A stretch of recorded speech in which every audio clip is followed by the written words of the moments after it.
Prabowo Subianto adalah sosok yang tidak asing dalam dunia politik Indonesia. Ketua Umum Partai Gerindra ini telah lama berkecimpung di dunia militer dan pemerintahan. Kiprahnya di dunia politik dimulai sejak era reformasi. Ia bahkan pernah mencalonkan diri sebagai calon presiden pada tahun 2014 dan 2019. Meskipun belum berhasil meraih kursi RI 1 pada dua kesempatan sebelumnya, semangat Prabowo untuk mengabdi kepada bangsa dan negara tidak pernah padam. Ia terus berjuang dan akhirnya berhasil memenangkan Pilpres 2024. Perjalanan panjang Prabowo menuju kursi presiden ini penuh dengan lika-liku dan dinamika politik yang menarik untuk dicermati. Kemenangan Prabowo pada Pilpres 2024 merupakan buah dari kerja keras dan strategi politik yang jitu. Keputusannya untuk menggandeng Gibran Rakabuming Raka sebagai calon wakil presiden menjadi salah satu faktor kunci kesuksesannya. Dukungan dari Presiden Joko Widodo juga memberikan kontribusi yang signifikan terhadap kemenangan Prabowo. Pilpres 2024 menjadi momen bersejarah bagi Prabowo Subianto dan Partai Gerindra. Prabowo, berpasangan dengan Gibran Rakabuming Raka, berhasil memenangkan kontestasi politik 5 tahunan ini. Kemenangan Prabowo-Gibran diumumkan secara resmi oleh Komisi Pemilihan Umum KPU pada tanggal 20 Maret 2024. Pasangan yang diusung oleh Koalisi Indonesia Maju ini berhasil mengalahkan dua pasangan calon lainnya. Prabowo Gibran meraih suara mayoritas dengan perolehan suara sebesar 58% dari total suara sah nasional. Kemenangan ini menandai babak baru dalam perjalanan politik Prabowo dan membawa angin segar bagi masa depan Indonesia.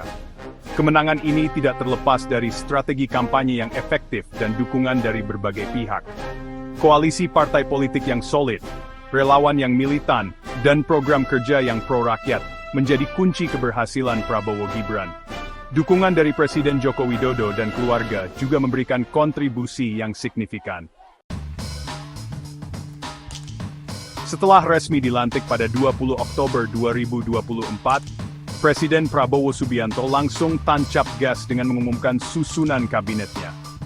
Kabinet yang diberi nama Kabinet Gemoy ini menuai pro dan kontra karena jumlah anggotanya yang mencapai 108 orang.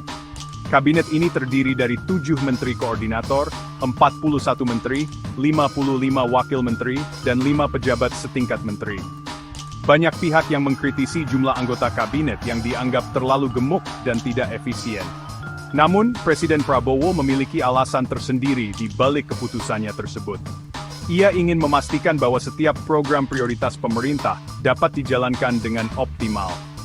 Dukungan Jokowi terhadap Prabowo pada Pilpres 2024 menjadi salah satu faktor penting dalam kemenangan Prabowo. Jokowi secara terbuka menunjukkan dukungannya kepada Prabowo. Dukungan ini memberikan efek ekor jas yang positif bagi Prabowo, terutama di kalangan pendukung Jokowi. Meskipun berhasil memenangkan Pilpres 2024, Prabowo Subianto akan menghadapi berbagai tantangan besar selama masa pemerintahannya. Salah satu tantangan terbesar adalah bagaimana mengelola kabinet gemuk yang telah dibentuknya. Koordinasi dan komunikasi yang efektif antar kementerian dan lembaga menjadi kunci keberhasilan pemerintahan Prabowo. Tantangan lain yang tak kalah pelik adalah persoalan hutang negara yang semakin menggunung dan ketergantungan ekonomi pada negara lain. Prabowo harus mampu mencari solusi untuk mengatasi masalah ini, agar Indonesia dapat keluar dari jebakan hutang dan menjadi negara yang lebih mandiri. Selain itu, Prabowo juga harus mampu menjaga stabilitas politik dan keamanan negara. Polarisasi di masyarakat yang terjadi pasca Pilpres 2024 harus segera diredam agar tidak mengganggu jalannya pemerintahan. Prabowo harus mampu merangkul semua elemen bangsa untuk bersama-sama membangun Indonesia.